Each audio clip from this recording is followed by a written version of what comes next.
Welcome to the General Safety Training for Warehouse, Distribution, and Tops Dry Cleaning at the Bartley Warehouse location. Today's training will provide you with information on multiple topics to help keep you safe while working with Coborns. These will include Coburn's approach to safety, the Workplace Accident and Injury Reduction Program, employee right to know and hazard communication, emergency preparedness, facility hazards, and finally COVID-19 safety reminders. Coborns Incorporated is committed to providing its employees with a safe and healthy working environment and working toward zero workplace accidents and injuries. We promote a start fresh with safety philosophy, meaning we want our employees to focus on safety and the task at hand, review all safety procedures, evaluate safety practices, suggest safety improvements, and help maintain compliance and implement new ideas. We promote safe work habits through education, training, recognition, safety committees, emergency response teams, and department safety discussions. Employees are expected and required to observe and follow safety rules at all times. 90% of all injuries are resulted of unsafe acts. If you are the only one that can change that, by remaining focused on safety, we can help reduce accidents and injuries. Another way Coburn's focuses on employee safety is through the AWARE program. AWARE stands for a Workplace Accident and Injury Reduction Program. Although a Minnesota requirement, we have adopted this as the backbone of our safety program and use it at all facilities regardless of their location. The AWARE program defines responsibilities for all levels of the organization and how we will identify and control hazards and communicate that information to employees. It also explains enforcement policies. To ensure employees are familiar with and accountable for the contents of the program, each employee will receive a copy upon hire. The program is also available on the company intranet under the Safety Center. Coborns believes that all employees are responsible for safety. We focus on empowering employees to create a safer working environment by taking immediate personal action to eliminate and reduce hazards. As an employee, you must attend and participate in all safety training sessions, including this general safety training, as well as job-specific sessions. Comply with all company safety rules, safety policies, and OSHA regulations. Violating our safety policies by performing unsafe acts, not wearing personal protective equipment that's required, or operating equipment without guards in place will result in disciplinary action. You should also keep your work location and apartment clean and orderly. This will not only help prevent injuries, but will increase productivity. You should immediately report all injuries, accidents, and near misses and unsafe working conditions to your supervisor and participate in accident investigations as required. Another important way that you can help increase safety in your site is to fix or remove basic hazards such as spills, debris on floors, flipped or buckled rugs, or etc. For more complex hazards, please isolate the hazards if needed and report to your supervisor immediately. We also encourage you to give kudos recognitions to your coworkers for their efforts towards creating a safe working and shopping environment by using the safety and well-being value in Coburn's kudos. We want all employees to have the mindset, safety hazards and accidents, not on my watch. The main responsibility of supervisors is to be accountable for the safety of their employees and enforcement of rules and policies. To let them know what is expected and to hold them accountable for those expectations, this includes but is not limited to facilitating safety training for all new and existing employees, acknowledge safe work habits and employees who comply with all company safety rules, safety policies, and OSHA regulations. We must also counsel employees for safety violations. Ensure the safety equipment and personal protective equipment is available, used in good working order. Ensure work areas stay clean and orderly and assist in performing safety inspections and audits. Address all safety concerns reported by staff. Ensure injuries are reported and followed up within 24 hours. Ensure all corrective actions for safety hazards are promptly implemented. And supervisors and managers are also responsible for training their staff for the proper use of personal protective equipment in their area. Make sure you bring up any safety concerns to your supervisor. To help create a safe work environment and ensure safety practices are being observed, each location has a safety committee. This committee reviews monthly safety inspections and helps champion safety at the location. Support Services Center locations have one safety committee that meets monthly at the CSC in St. Cloud. We encourage you to report safety concerns and suggestions to the safety manager. This can be done by phone at 320-203-6313 or by email at russell.thean@coburnsinc.com. Your safety and health is important to us, and you have the right to report work-related injuries and illnesses without fear of retaliation. Accordingly, we ask that you promptly report any work-related injury or near miss within 24 hours so that we may investigate the circumstances that caused the incident and take corrective actions if required. Some chemicals have the potential to cause fires or explosions, and improper handling may cause serious accidents and injuries, so it's important to understand the chemicals you work with. One way to learn the critical information about the chemicals you work with is by reading the chemical labels. Right-to-know laws require that all chemical containers be labeled, including secondary containers and spray bottles you place chemicals in for use. The label must include the name of the chemical, the manufacturer, a signal word, and pictograms and hazard statements that identify the chemical hazards. Household chemicals and cleaners that are commonly available to shoppers will also be labeled. As with other chemicals, employees should read and adhere to guidelines on these labels as well. Another means of obtaining information is a safety data sheet, or SDS. The SDS contains information about usage, protective equipment, and safety guidelines for the chemicals used in the workplace. By law, an SDS must be available for every chemical used at the location. It's important for you to know where the SDSs are located and review them prior to using any chemicals, especially the first time. SDSs follow universal design, so no matter what SDS you look at, the information will always be in the same area. Safety data sheets at Coburn's Inc. locations can be accessed on the company intranet. First, go to coburnsinc.com, click Employee Sign-In, and then enter your employee number and password. Next, click Resources, mouse over Safety Center, and then click your location. It could be SDS All Locations, SDS Bake Shop, SDS Hornbachers, or SDS Pharmacy. In this example, we have selected a Hornbacher's location. If we wanted to figure out the drain treatment chemical, we would click on that chemical and a new window would pop up with a PDF of that SDS. Now that we have covered the basics of Coburn's safety programs, we can touch base on hazards specific to the Bartley location. Bartley is Coburn's warehouse and distribution center, and as a result, there's a lot of truck traffic in and out of the location. As a result, there is a significant hazard to employees walking in the truck yard. To reduce pedestrian traffic, employees must enter the building at the door near their department. The TOPS entrance is near the center of the building. Warehouse employees enter near the end of the building, and distribution and drivers enter at the receiving door to the far side of the receiving bays. Employees must not walk through the exterior receiving bay or truck yard areas unless required to do so for work purposes and while wearing a high visibility vest.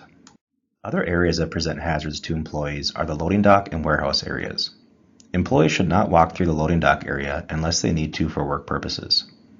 If you must walk through and have a work reason to do so, always look out for powered industrial trucks, especially around corners or at truck bay doors, and try to make eye contact and either wait for them to vacate the area or until they wave you forward before proceeding.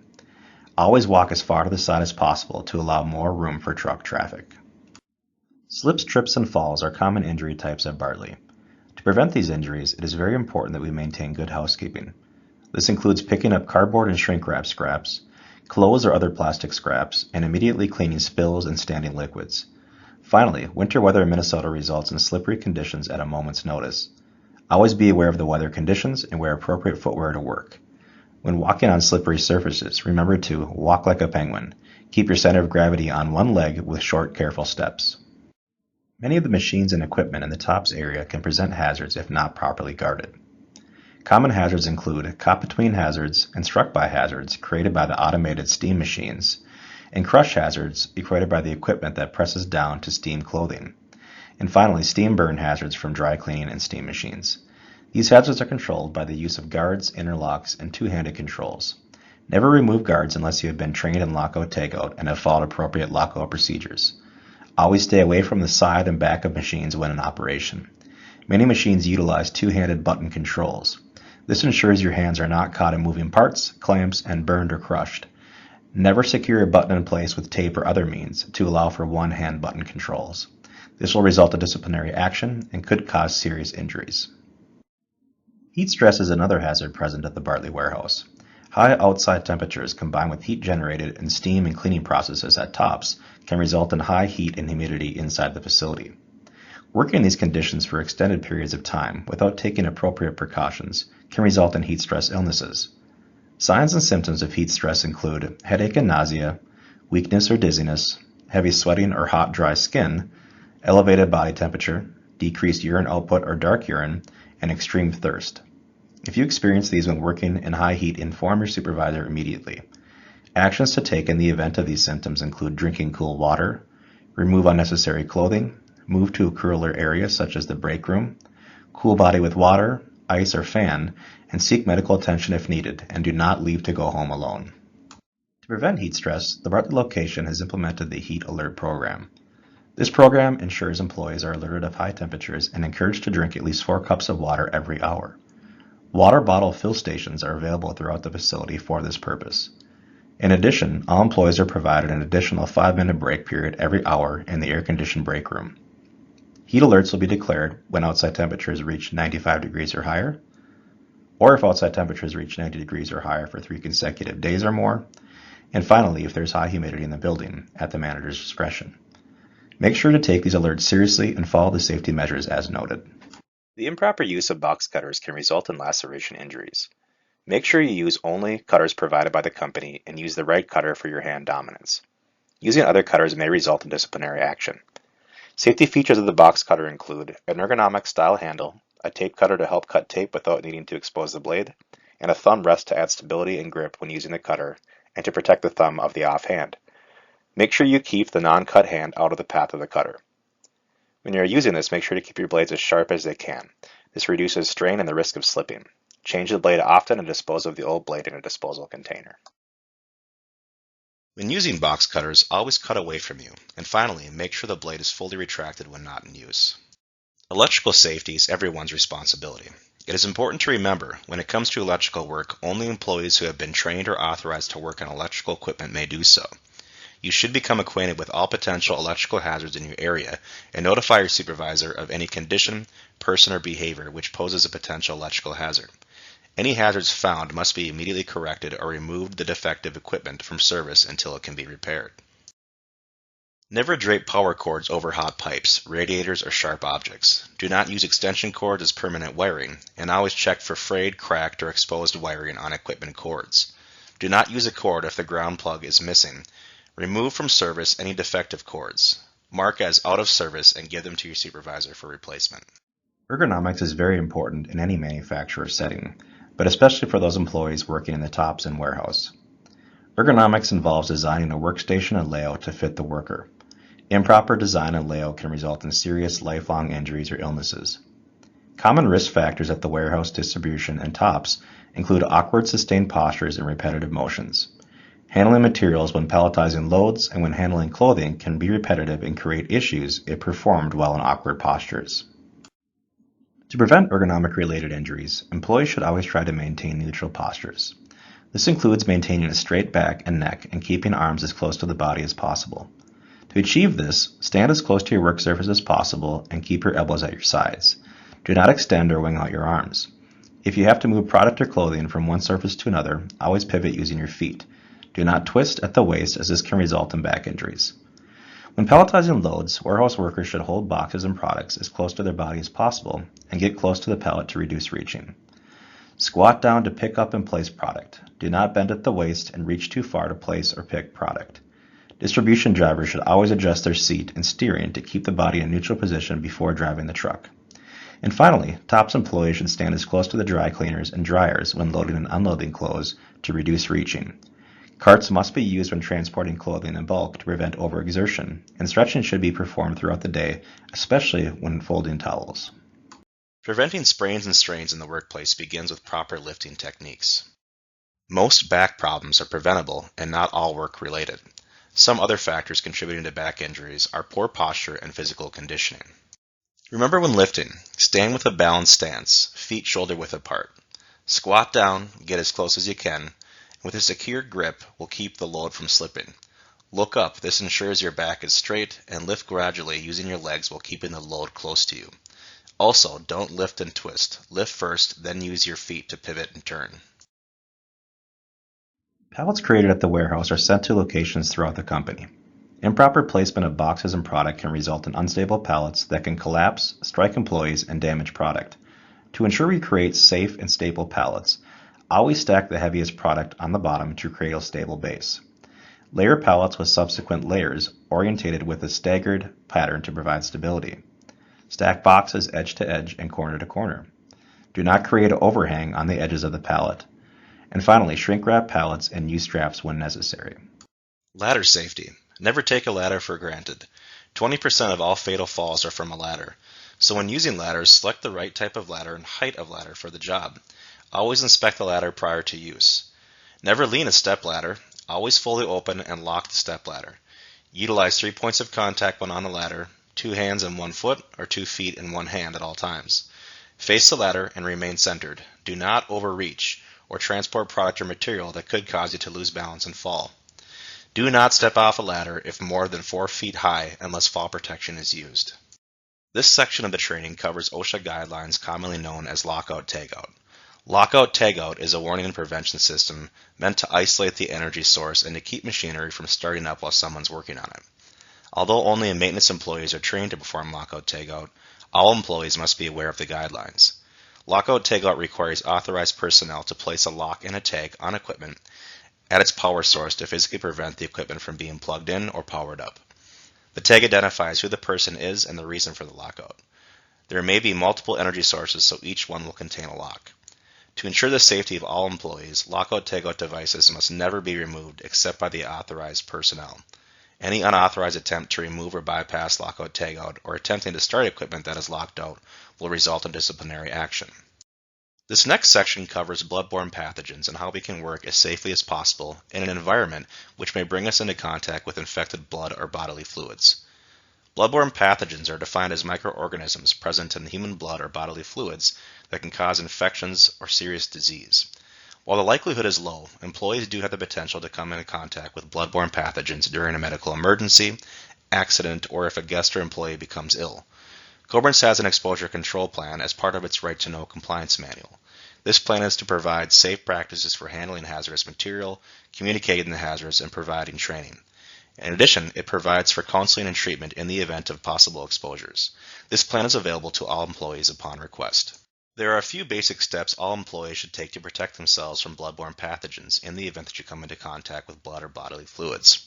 Always assume that all blood or bodily fluids may be infected and take precautionary measures to minimize your exposure.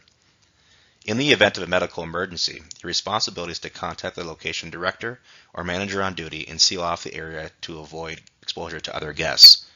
Make sure you know the location of the first aid kit and infection control kit, and familiarize yourself with their contents.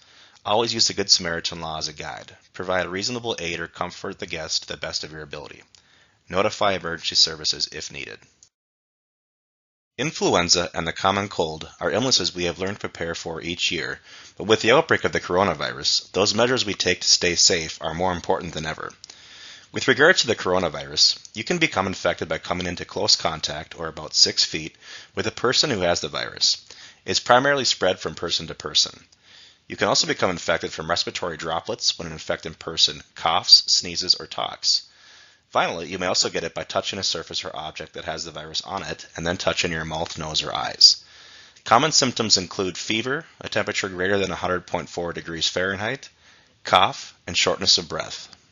In addition to fever, cough, and shortness of breath, symptoms include headache, fatigue, muscle or body aches, chills, sore throat, new loss of taste or smell, congestion or runny nose, nausea or vomiting, and diarrhea.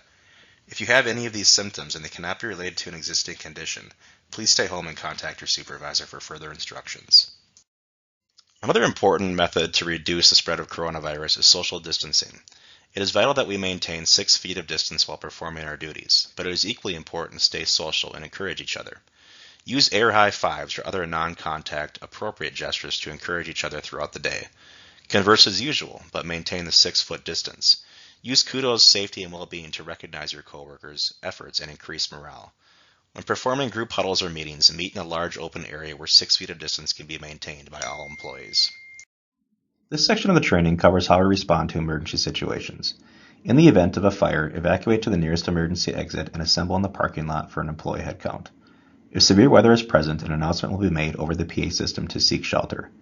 In this event, immediately seek shelter in small interior rooms without windows on the main floor. The employee restrooms near the warehouse entrance and the break room in the tops area have been designated as a severe weather shelter area. According to the Occupational Safety and Health Administration, workplace violence is any act or threat of physical violence, harassment, intimidation, or other threatened disruptive behavior that occurs at work. Some common causes are disputes, frustrations, domestic situations entering the workplace, and nearby criminal activity. Workplace violence can take many forms. NIOSH classifies the four main types as violence committed during crimes, violence by guests or recipients of services, violence by fellow employees, and violence by people with whom employees have relationships outside of work. Before we look further into workplace violence, it is important to make the distinction between workplace bullying and other types of workplace violence. Workplace bullying is defined as defensive behavior that is systematic, repeated, and involves mistreatment of another at work. More specifically, workplace bullying may include public criticism, insults, intimidation, shouting at others, teasing, and spreading malicious rumors. Workplace bullying, while almost always causes some amount of psychological harm to victims, can lead to physical violence if left unchecked. There are usually warning signs before somebody becomes violent at work. As an employee, it's vital for your safety and the safety of your coworkers to recognize these signs. Someone talks about retaliating against another individual. Someone talks about or plans to hurt themselves or somebody else. You see concerning or threatening statements regarding potential workplace violence posted on the internet or on the facility's premises. Someone brings a weapon or talks about bringing one. You see a suspicious package. Some discusses current or past violent behavior. Someone displays serious or unprovoked outbursts of anger. Someone shares bizarre and unusual thoughts of concern. Someone shows signs of domestic abuse or drug or alcohol use. You may also recognize early warning signs of possible violence in the behavior of people who may become the victims of violence. For example, when someone is afraid they are going to be hurt by someone else. Everybody goes through phases when they experience stress in their personal lives, in their careers, or both. During these difficult times, it's common for people to display behaviors similar to the warning signs for workplace violence. It's important to remember not to jump to conclusions that someone is going to become violent just because a person is late for work a few times, looks scattered occasionally, or complains about their manager. Before someone becomes violent in the workplace, there are often warning signs from that person, and sometimes from people afraid that someone else is going to hurt them. Violent behavior usually moves through 3 stages: early warning signs, intensification, and then open aggression. If you notice any signs or behaviors that may lead to workplace violence, be sure to report this to your manager, human resources, or loss control immediately. If you feel your life is in imminent danger, contact authorities. While very unlikely, active threat is still a possibility that we must prepare for. An active threat situation is an individual actively engaged in killing or attempting to kill people in a confined and populated area. In most cases, active threats use firearms, but any weapon can be used. In the event of an active threat emergency, you have 3 options. Run for safety if you can, and if safe to do so. Get out and get to a safe place. Once outside, warn others and keep them from entering. If running is not possible, hide. Find protection behind furniture or find a back room that locks. Close and lock the outside door and blockade it with furniture or heavy items, and be sure to silence your cell phone. If all else fails, fight, but only as a last resort and only if your life is in imminent danger. Attempt to incapacitate the aggressor. Be aggressive, throw items, club or stab the shooter. Do whatever you can. Remember, at this point, your life depends on it. To help ensure your safety and the safety of others, be aware of your environment and any possible dangers. Always have an escape route or place to hide in mind, and always keep coworkers and guests in mind and assist them in responding.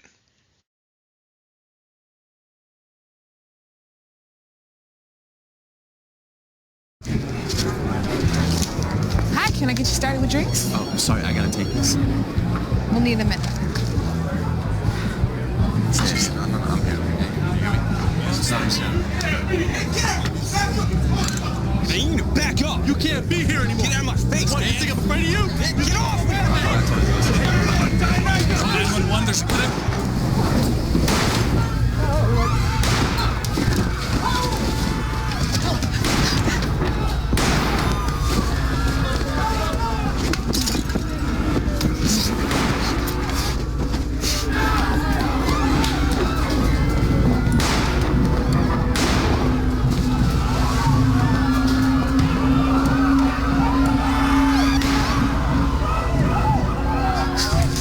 Running makes you harder to hit and improves your chances of survival.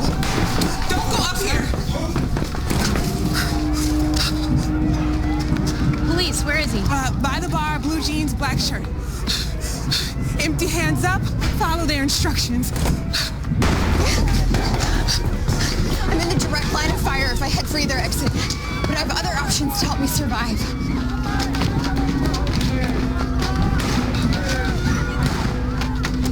Guys, come on, in here. Come on. Go, go, go. Lock and barricade the door.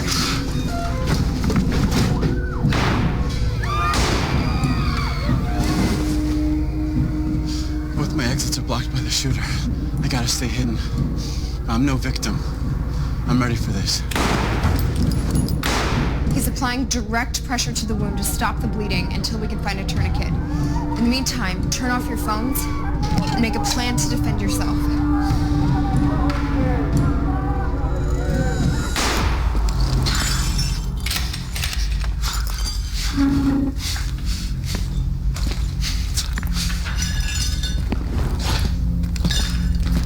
We have to fight to survive. If you control the weapon, you control the shooter. I'll go for the gun.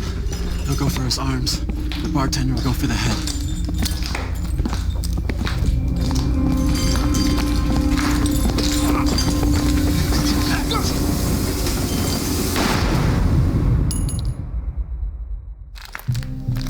Where is he? We got him right here. Stay down. Please, show me your hand! Over here.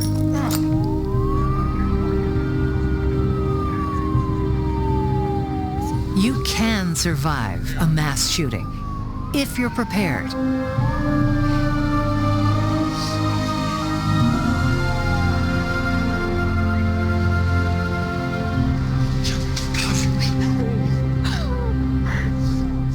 Remember, run, hide, or fight. Run. Wherever you go, be aware of alternate exits. Quickly and cautiously evacuate in a direction away from the attacker. Don't hesitate. Seconds matter. Remember windows and emergency exits. Leave belongings behind. Keep your empty hands raised and clearly visible when exiting a building. Follow all instructions from the police. Don't stop until you're sure you've reached a safe location. Hide. If there is no safe escape route, find a good hiding place. Lock and barricade the door. Silence cell phones. Prepare a defense plan. Fight. Fight only as a last resort. Use available objects as improvised weapons. Use teamwork and surprise. A coordinated ambush can incapacitate an attacker. You're fighting for your life. Don't fight fair. Stop the bleed. A victim can die of uncontrolled blood loss in 5 minutes or less. Apply pressure or a tourniquet to control severe bleeding. Go to fbi.gov/survive to learn more.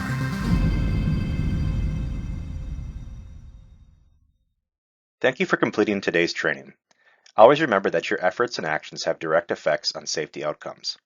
We appreciate all that you do and hope you will keep the mindset, safety hazards and accidents, not on my watch,